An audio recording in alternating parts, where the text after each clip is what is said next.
Hi there, it's Jack Wilder, Senior Solutions Architect with Sharp NEC Display Solutions Europe, and you join us here at the Fair of Barcelona for ISE 2025. Today I'm going to speak to you just for a few seconds about our A201U projector.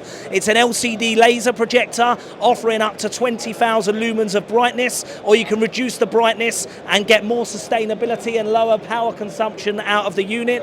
It comes with multiple lens options, so we can have a very large screen or a smaller screen. We're using it here in a museum type application, and our projection screen and projection setup using no masking or setting on the projector, just with some clever background, shows some of the creative things you can do in a museum type environment, or it's great for lecture theatres or large screen visualization at a much lower budget than direct view LED. Get in touch for more details, or please see more details on our website. We hope to speak to you soon.